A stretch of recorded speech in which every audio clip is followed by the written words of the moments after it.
Hi നമസ്കാരം എല്ലാവർക്കും മറ്റൊരു പുതിയ വീഡിയോയിലേക്ക് വീണ്ടും സ്വാഗതം. ഇന്നത്തെ വീഡിയോയിൽ നിങ്ങൾക്ക് എല്ലാവർക്കും യൂസ്ഫുൾ ആവുന്ന വളരെ ഈസി ആയിട്ട് ചെയ്യാൻ പറ്റുന്ന കുറച്ച് നല്ല ടിപ്സുകളാണ് കാണിച്ചു തരാൻ പോകുന്നത് കേട്ടോ. ഇഷ്ടമാകുകയാണെങ്കിൽ ഒന്ന് ലൈക്ക് ചെയ്യുക, ഷെയർ ചെയ്യുക. ആദ്യമായിട്ട് ആരെങ്കിലും കാണുന്നുണ്ടെങ്കിൽ ചാനലൊന്ന് സബ്സ്ക്രൈബ് ചെയ്തതിനു ശേഷം കാണാൻ ശ്രമിക്കുക.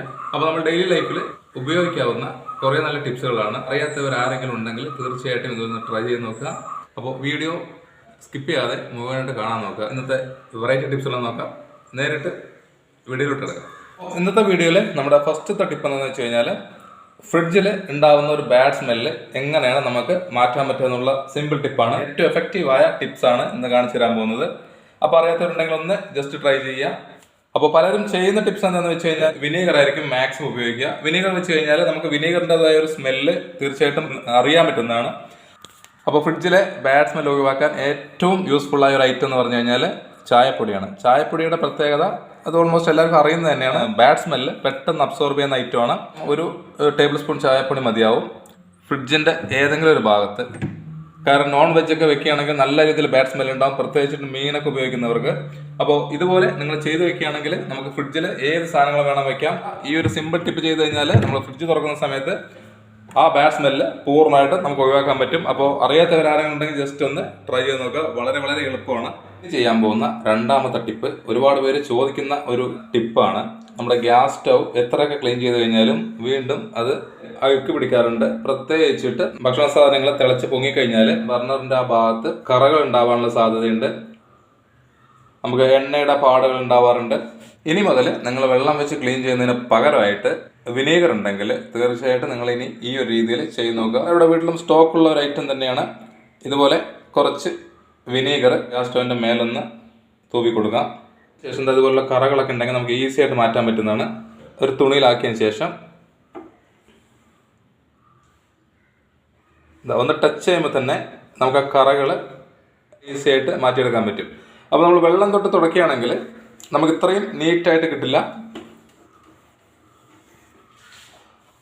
അപ്പോൾ ഇതും വലിയ ചിലവില്ലാത്ത ഒരു ടിപ്പാണ്. അപ്പോൾ ഗ്യാസ് സ്റ്റവ് നമ്മൾ ഡെയിലി ക്ലീൻ ചെയ്യണം. ഇതുപോലെ ഉള്ള കഠിനമായ കറകളാണെങ്കിൽ നമുക്ക് ഈസി ആയിട്ട് മാറ്റിയെടുക്കാൻ പറ്റും. അപ്പോൾ ഇതുപോലെ ഒന്ന് തുടച്ച് കഴിഞ്ഞ് കഴിഞ്ഞാൽ നമുക്ക് ആ കറകൾ ഈസി ആയിട്ട് മാറ്റാൻ പറ്റുന്നതാണ്. പ്രത്യേകിച്ചിട്ട് യാതൊരു സൊല്യൂഷനും ഉണ്ടാക്കേണ്ട യാതൊരു ആവശ്യമില്ല. സോപ്പൊന്നും നമുക്ക് ഉപയോഗിക്കരുത്. സോപ്പൊക്കെ ഉപയോഗിച്ച് കഴിഞ്ഞാൽ ഇതിൽ പിന്നീട് സോപ്പിൻ്റെതായ ഒരു സ്റ്റെയിൻ കറയുണ്ടാവാനുള്ള സാധ്യതയുണ്ട്. അപ്പോൾ മാക്സിമം വിനീഗർ വെച്ച് നിങ്ങൾ ക്ലീൻ ചെയ്തെടുക്കുക. നല്ല നീറ്റ് ആൻഡ് ക്ലീൻ ആയിട്ട് നമുക്ക് ഗ്യാസ് സ്റ്റവ് ഉപയോഗിക്കാൻ പറ്റും. അപ്പോൾ ഇനി അടുത്ത ഒരു സിമ്പിൾ ടിപ്പാണ്. ഇത് നിങ്ങൾക്ക് യൂസ്ഫുൾ ആവുന്ന ടിപ്പ് തന്നെയാണ്. അപ്പോൾ പഞ്ചസാര നമ്മൾ എത്രയൊക്കെ ടൈറ്റായിട്ട് ഇതുപോലെയുള്ള പെട്ടികൾ ഇട്ട് വെച്ചാലും രണ്ട് കുഴപ്പങ്ങളാണ് ഉണ്ടാകുന്നത്. ഒന്ന് ഉറുമ്പിൻ്റെ ശല്യം ഉണ്ടാവും, കൂടാതെ പഞ്ചസാര കട്ടി പിടിക്കാനുള്ള സാധ്യതയുണ്ടാവും. പ്രശ്നം മാറ്റാൻ വേണ്ടിയിട്ട് ചെയ്യാൻ പറ്റുന്ന ഒരു അടിപൊളി ടിപ്പുണ്ട്. അതെന്താണെന്ന് നോക്കാം. വേണ്ടത് ഒരു തീപ്പെട്ടിയുടെ കോലാണ്. ഈ ഒരു പോർഷൻ വേണ്ട.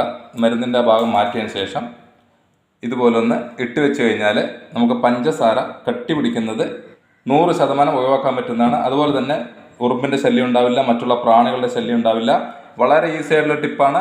തീപ്പെട്ടിയുടെ കോലില്ലെങ്കിൽ നമ്മൾ ടൂത്ത് പിക്ക് ആണെങ്കിലും കുഴപ്പമില്ല. പക്ഷേ ഇത് എല്ലാവരുടെ വീട്ടിലും ഉള്ളത് കൊണ്ടാണ് ഞാൻ ഈ ഒരു തീപ്പെട്ടി കോലെടുത്തത് കേട്ടോ. ഉറുമ്പില്ലാതെയും കട്ടി പിടിക്കാതെയും നമുക്ക് മാസങ്ങളോളം സൂക്ഷിക്കാൻ പറ്റും. ഇനി അടുത്ത യൂസ്ഫുള്ളായ ഒരു ടിപ്പാണ്. വാങ്ങി സൂക്ഷിക്കുന്ന ഒരു സാധനമാണ് വറ്റൽമുളക്. സാധാരണ എല്ലാവരും ചെയ്യുന്ന ഇതുപോലെ ഒരു പ്ലാസ്റ്റിക് ഡപ്പയിലോ അല്ലെങ്കിൽ ഒരു കവറിലോ ആക്കിയിട്ട് നല്ല രീതിയിൽ ടൈറ്റ് ചെയ്തിട്ട് ഫ്രിഡ്ജിൽ സൂക്ഷിക്കുകയാണെങ്കിൽ നമുക്ക് കുറേ കാലം സൂക്ഷിക്കാൻ പറ്റും. നല്ല രീതിയിൽ ചൂടാക്കിയിട്ട് വെക്കുകയാണെങ്കിൽ നമുക്ക് യാതൊരു കംപ്ലൈൻറ്റ് ഉണ്ടാവില്ല. പക്ഷേ മഴക്കാലത്തൊക്കെ ആണെങ്കിൽ നമുക്ക് ചിലപ്പോൾ അത് ഉണക്കിയെടുക്കാൻ പാടായിരിക്കും. അപ്പോൾ അങ്ങനെയുള്ള സാഹചര്യങ്ങൾ ചെയ്യാൻ പറ്റുന്ന ടിപ്പാണ്. പൂപ്പൽ വരുന്നുള്ള പേടി വേണ്ട. കാരണം ഈ ഒരു സിമ്പിൾ ഐറ്റം എന്താണെന്ന് വെച്ച് കഴിഞ്ഞാൽ നമ്മുടെ അടുക്കളയിൽ ഉപയോഗിക്കുന്ന ഒരു ഐറ്റമാണ് കായം. ഈ ഒരു ഐറ്റം ഉണ്ടെങ്കിൽ നമുക്ക് വറ്റൽമുളക് സാധാ സൂക്ഷിക്കുന്നതിനേക്കാളും സമയം കേടുകൂടാതെ സൂക്ഷിക്കാൻ പറ്റും. നമുക്ക് ചെറിയൊരു പീസ് കായം നമുക്ക് വറ്റൽമുളകാക്കി വയ്ക്കുന്ന പാത്രത്തിലോട്ട് ഇട്ട് വെച്ചതിന് ശേഷം ക്ലോസ് ചെയ്ത് വെക്കുക. അല്ലെങ്കിൽ നല്ല ടൈറ്റ് ചെയ്തിട്ട് ഫ്രിഡ്ജിൽ സൂക്ഷിക്കുകയാണെങ്കിൽ നിങ്ങൾക്ക് വർഷങ്ങൾ നമുക്ക് വറ്റൽമുളക് കേടുകൂടാതിരിക്കും. ഇനി നിങ്ങൾക്ക് വളരെ യൂസ്ഫുള്ളായ ഒരു ടിപ്പാണ്. അപ്പോൾ പണ്ട് കാലം മുതൽ ആളുകൾ ചെയ്യുന്നൊരു ടിപ്പാണ്. അരിയിൽ ഉണ്ടാവുന്ന പ്രാണികളുടെ ശല്യം ഒഴിവാക്കാൻ വേണ്ടിയിട്ട് ഉള്ള ഒരു സിമ്പിൾ ടിപ്പ്. റേഷൻ അരിയൊക്കെ വാങ്ങുന്ന സമയത്താണ് ഏറ്റവും കൂടുതൽ പ്രാണികളുടെ ശല്യം ഉണ്ടാവുക. കാരണം കടയിൽ നിന്ന് വാങ്ങിക്കൊണ്ട് വരുന്ന സമയത്തേ പ്രാണികൾ ഉണ്ടാവും. ഇപ്പോൾ റേഷൻ അരിയിൽ നിന്ന് മാത്രമല്ല കേട്ടോ, നമ്മളിപ്പോൾ ഏത് നല്ല ക്വാളിറ്റിയുള്ള അരി വാങ്ങിയാലും കുറേ ദിവസങ്ങൾ സൂക്ഷിച്ച് വെച്ച് കഴിഞ്ഞാൽ നമുക്കതിൽ പ്രാണിയുടെ ശല്യം ഉണ്ടാവും. എത്ര ക്വാണ്ടിറ്റി അരി നിങ്ങൾ സൂക്ഷിക്കുകയാണെങ്കിൽ നിങ്ങൾക്ക് ഈ ഒരു ടിപ്പ് ചെയ്യാം. രണ്ട് രീതിയിലുള്ള ടിപ്പുകളാണ് നമ്മളിതിൽ ഉപയോഗിക്കുന്നത്. അപ്പോൾ ആദ്യത്തെ ടിപ്പ് എന്താണെന്ന് വെച്ച് കഴിഞ്ഞാൽ, വെളുത്തുള്ളിയുടെ ഒരു ചെറിയൊരു അല്ലി എടുത്തതിന് ശേഷം നമ്മൾ അരിയിൽ വെച്ച് കൊടുക്കുകയാണെങ്കിൽ സെക്കൻഡുകൾ കൊണ്ട് നമുക്ക് ഇതിനുള്ള പ്രാണികൾ ഒഴിവാക്കാൻ പറ്റും. നമുക്ക് ചെയ്യാൻ പറ്റുന്ന അടുത്തൊരു സിമ്പിൾ ടിപ്പാണ് വിനീഗർ വെച്ചിട്ട് ഇതുപോലെ ചെറിയൊരു പാത്രത്തിൽ വിനീഗർ എടുത്തതിന് ശേഷം നമുക്ക് ഉപയോഗിക്കുന്ന അരിയിൽ ഇതൊന്ന് വെച്ച് കൊടുത്തു കഴിഞ്ഞാൽ വളരെ പെട്ടെന്ന് തന്നെ നമുക്ക് പ്രാണിയുടെ ശല്യം ഒഴിവാക്കാൻ പറ്റുന്നതാണ്. നമുക്ക് കണ്ടിട്ട് ചെറിയ ചെറിയ പ്രാണികളുണ്ട്. നമുക്ക് ഫ്ലേവർ വരുന്ന സമയത്ത് തന്നെ ഇത് പ്രാണികൾ പുറത്തോട്ട് പോകുന്നതാണ്. അരി മാത്രമല്ല, പയർ, പരിപ്പ് തുടങ്ങിയ ഏത് സാധനങ്ങളിലെ പ്രാണികൾ കളയാനും നിങ്ങൾക്ക് ഈ ഒരു രണ്ട് സിമ്പിൾ ടിപ്പിൽ ഏത് വേണമെങ്കിലും നിങ്ങൾക്ക് യൂസ് ചെയ്യാവുന്നതാണ്. അപ്പോൾ എല്ലാവരും ഒന്ന് ട്രൈ ചെയ്ത് നോക്കുക. ഇനി അടുത്തൊരു അടിപൊളി ടിപ്പ് പറഞ്ഞുതരാം. പൊതുവേ നമ്മുടെ അടുക്കളയിൽ ഏറ്റവും ഡേഞ്ചറസ് ആയ ഒരു ഐറ്റമാണ് കുക്കർ എന്ന് പറയുന്നത്.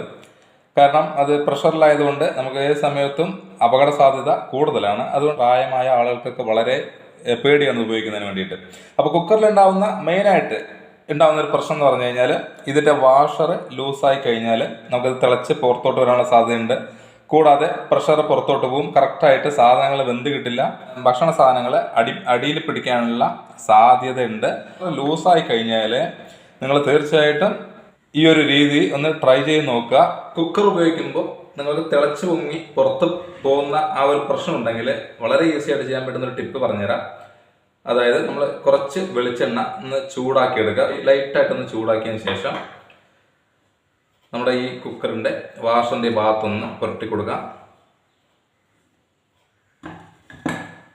അതുപോലെ തന്നെ കുക്കറിൻ്റെ അടപ്പിൻ്റെ ഈ ഉൾഭാഗത്തും ഇതുപോലെ ഒന്ന് തടവി കൊടുക്കുക. ഈ ഒരു സിമ്പിൾ കാര്യം ചെയ്യുകയാണെങ്കിൽ വളരെയധികം കുറയ്ക്കാൻ പറ്റുന്നതാണ്. ഇനി അടുത്തൊരു പ്രശ്നം എന്ന് പറഞ്ഞു കഴിഞ്ഞാൽ, നമ്മുടെ ഈ വാഷർ ലൂസായി കഴിഞ്ഞാൽ ഉണ്ടാവുന്ന പ്രശ്നം. അപ്പോൾ വാഷർ ലൂസായി കഴിഞ്ഞാൽ നമുക്കത് ടൈറ്റ് ചെയ്യാൻ വേണ്ടിയിട്ട് ചെയ്യാൻ പറ്റുന്ന സിമ്പിൾ ടിപ്പാണ്. ഇത് അറിയുന്ന ആളുകളുണ്ടാവാം, അറിയാത്തവരുണ്ടെങ്കിൽ ഒന്ന് ട്രൈ ചെയ്ത് നോക്കുക.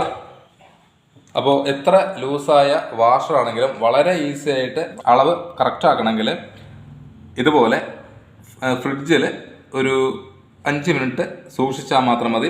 ഫ്രീസറിൽ വെക്കാതെ നോക്കുക. ഫ്രീസറിൽ വെച്ച് കഴിഞ്ഞാൽ പെട്ടെന്ന് ഇതിൽ റബ്ബർ ഹാർഡാവാനുള്ള സാധ്യതയുണ്ട്. അങ്ങനെ നമുക്ക് പൊട്ടിപ്പോകാനുള്ള സാധ്യത കൂടുതലാണ്. അപ്പോൾ ഫ്രിഡ്ജിൻ്റെ അകത്തുള്ള ടെമ്പറേച്ചറിൽ വെക്കുന്നതാണ് ഏറ്റവും സേഫ്. ഇതുപോലെ നമ്മളൊരു 10 മിനിറ്റ് താഴെ സമയം ഇതുപോലെ വെച്ചതിന് ശേഷം നമ്മൾക്ക് എടുത്തു കഴിഞ്ഞാൽ നമ്മുടെ ഈ വാഷർ കറക്റ്റ് സൈസായിട്ട് കിട്ടും. കുറേ കാലം നമുക്ക് ഈ ഒരു വാഷർ വെച്ച് തന്നെ ഉപയോഗിക്കാൻ പറ്റും. അതിനുശേഷം നമ്മൾക്ക് കുക്കറിൻ്റെ മൂടിയിൽ ഇട്ട് കൊടുക്കുകയാണെങ്കിൽ നല്ല കറക്റ്റായിട്ടുള്ള അളവായിരിക്കും. ആ ലൂസ് എല്ലാം മാറിയിട്ടുണ്ടാവും. അപ്പോൾ ഇതുപോലെ ചെയ്ത് കഴിഞ്ഞാൽ നമുക്ക് ഈ വളരെ പെട്ടെന്ന് കുക്കറിൻ്റെയോ അല്ലെങ്കിൽ മിക്സിയുടെയോ ഏതിൽ ഉപയോഗിക്കുന്ന വാഷർ ആണെങ്കിലും അളവ് കറക്റ്റാക്കി എടുക്കാൻ പറ്റും. അപ്പോൾ അറിയാത്തതുണ്ടെങ്കിൽ തീർച്ചയായിട്ടും ചെയ്ത് നോക്കുക. മടിയുള്ളൊരു കാര്യമാണ് ടോയ്ലറ്റ് ക്ലീൻ ചെയ്യുക എന്നുള്ളത്. അപ്പോൾ വളരെ എളുപ്പത്തിൽ ചെയ്യാൻ പറ്റുന്ന ഒരു സിമ്പിൾ ടിപ്പ് പറഞ്ഞുതരാം. അത് നമുക്ക് ക്ലോസറ്റിലാണെങ്കിലും അല്ലെങ്കിൽ ടൈലുകളിലാണെങ്കിലും എവിടെ വേണമെങ്കിലും നമുക്ക് ഈ ഒരു ടിപ്പ് ചെയ്യാം. ടൈലുകളിലൊക്കെ കറകളുണ്ടെങ്കിൽ നമുക്ക് ഈസി ആയിട്ട് മാറ്റിയെടുക്കാൻ ഈ ഒരൊറ്റ സൊല്യൂഷൻ മതി. അതുപോലെ ബോർവെല്ലിലെ വെള്ളമൊക്കെ ആണെങ്കിൽ ക്ലോസറ്റിൽ നല്ല രീതിയിൽ മഞ്ഞ കറകൾ ഉണ്ടാവും. അപ്പോൾ ഞാൻ ചെയ്യുന്ന രീതി ഈ ഒരു രീതിയിലാണ്. ഈ ഒരു രീതി ചെയ്യുകയാണെങ്കിൽ കണ്ടിൽ നീറ്റ് ആൻഡ് ക്ലീൻ ആയിരിക്കും. നിങ്ങൾക്ക് വേറെ ഒരു സൊല്യൂഷൻ ഉപയോഗിക്കേണ്ട. കാരണം കെമിക്കലായിട്ടുള്ള കുറേ കാര്യങ്ങൾ ഉപയോഗിക്കുകയാണെങ്കിൽ സെപ്റ്റിക് ടാങ്കിൽ ബാക്ടീരിയകൾ നശിക്കാനുള്ള സാധ്യതയുണ്ട്. അതുപോലെ ടാങ്കിൽ ബാക്ടീരിയ ഇല്ലെങ്കിൽ സെപ്റ്റിക് ടാങ്ക് നിറയാനുള്ള സാധ്യത കൂടുതലാണ്. അപ്പോൾ മാക്സിമം നിങ്ങൾ കെമിക്കലായിട്ടുള്ള കാര്യങ്ങൾ, അതായത് ഹെവി ആയിട്ടുള്ള കെമിക്കൽ ഒഴിവാക്കുക. ഒരു സൊല്യൂഷൻ ഉണ്ടാക്കാൻ പോവാണ്. അപ്പോൾ ആദ്യം ഞാൻ ചേർത്തിരിക്കുന്ന ഒരു 1/4 ടേബിൾ സ്പൂൺ വെളിച്ചെണ്ണയാണ്. അതിലോട്ട് കുറച്ച് ടൂത്ത് പേസ്റ്റ് ഇട്ട് കൊടുത്തിട്ടുണ്ട്. അതിലോട്ട് ഒരു നുള്ള് ബേക്കിംഗ് സോഡ കൂടെ ഇട്ട് കൊടുക്കാം. അപ്പം ഞാനിവിടെ ചെറിയൊരു ക്വാണ്ടിറ്റി എടുത്തിരിക്കുന്നത് നിങ്ങൾ കാണിച്ചു തരാൻ വേണ്ടിയിട്ടാണ്. അപ്പോൾ നിങ്ങൾക്ക് എത്ര ആവശ്യമുണ്ടെന്ന് വെച്ച് കഴിഞ്ഞാൽ നിങ്ങളാണ് അതിൻ്റെ അളവ് നോക്കേണ്ടത്. നന്നായിട്ടൊന്ന് മിക്സ് ചെയ്യുക. ഇത് അടുക്കളയിലെ ടൈലാണ്. അപ്പോൾ പ്രത്യേകിച്ചിട്ട് അടുക്കളയിലെ ടൈലിലെ പ്രശ്നം എന്ന് പറഞ്ഞാൽ എണ്ണ ചൂടാക്കി ഉണ്ടാകുന്ന ആ പുക പോലും നമുക്ക് ടൈൽസിൽ കറയായിട്ട് മാറാനുള്ള സാധ്യതയുണ്ട്. അപ്പോൾ അത് നല്ല ഹെവി ആയിട്ടുള്ള കറകളാണ്. ഞാൻ തുണിയിൽ ഈ സൊല്യൂഷൻ ഒന്ന് മുക്കിയിട്ട് നമുക്ക് കണ്ടില്ലേ നല്ല രീതിയിൽ കറയുണ്ട്. അപ്പോൾ ഇതൊന്ന് ജസ്റ്റ് ഒന്ന് തൊട്ട് കൊടുക്കുന്ന സമയത്ത് തന്നെ നോക്കിയേ കറകൾ ഈസി ആയിട്ട് പോകുന്നതാണ്. ഇനി മുതൽ നിങ്ങൾ ടൈലുകളൊക്കെ ക്ലീൻ ചെയ്യണമെന്നുണ്ടെങ്കിൽ നിങ്ങൾക്ക് മറ്റുള്ള ഒരു കെമിക്കലിൻ്റെ ആവശ്യമില്ല. വളരെ ഈസി ആയിട്ട് ചെയ്തെടുക്കാൻ പറ്റും. ഈ ഒരു ഭാഗവും ഈ ഒരു പോർഷൻ കൂടിയുള്ള കളർ വ്യത്യാസം കണ്ടാൽ മനസ്സിലാവും. അടുക്കളയിലോ ബാത്റൂമിലോ അല്ലെങ്കിൽ വീഴ്ചത്തുള്ള ടൈലുകളാണെങ്കിലും നമുക്ക് ഈസി ആയിട്ട് ക്ലീൻ ചെയ്യാം. മറക്കാതെ ഈ ഒരു മിക്സ് നിങ്ങൾ വീട്ടിൽ ഉണ്ടാക്കി വെക്കുക. നമ്മൾക്കത് കുറച്ച് കൂടുതൽ ഉണ്ടാക്കി വെച്ച് കഴിഞ്ഞാൽ കുറേ കാലം ചീത്തയാവാതെ ഉപയോഗിക്കാൻ പറ്റുന്ന ഒരു ഐറ്റം കൂടിയാണ്. ടൈലെല്ലാം വളരെ സെക്കൻഡ് കൊണ്ട് നമ്മൾ ക്ലീൻ ചെയ്ത് കഴിഞ്ഞു. അതുപോലെ തന്നെ ക്ലോസറ്റിൽ നല്ല രീതിയിൽ കറകളുണ്ടെങ്കിൽ അതിനും ഈ ഒരു രീതിയിൽ ഈ സൊല്യൂഷൻ ഒഴിച്ചു കൊടുക്കാം. 10-15 മിനിറ്റ് നമ്മളിതുപോലെ വെച്ചതിന് ശേഷം ഒന്ന് ഫ്ലഷ് ചെയ്ത് കൊടുക്കാം. ഈ ഒരു രീതിയിൽ നിങ്ങൾ ചെയ്യുകയാണെങ്കിൽ സെക്കൻഡ് കൊണ്ട് നിങ്ങൾക്ക് ക്ലോസറ്റിലുള്ള കറകൾ മാറ്റാൻ പറ്റും. ഇനി ബ്രഷും വേണ്ട, ക്ലോറിൻ വേണ്ട, കൈ കൊണ്ട് വരച്ച് യാതൊരു ബുദ്ധിമുട്ടേണ്ട കാര്യമില്ല കേട്ടോ. അപ്പോൾ വളരെ വളരെ ഈസി ആയിട്ട് നമ്മുടെ വീട്ടിലുള്ള സാധനങ്ങൾ വെച്ച് മാത്രം നമുക്ക് ചെയ്തെടുക്കാൻ പറ്റുന്നതാണ്.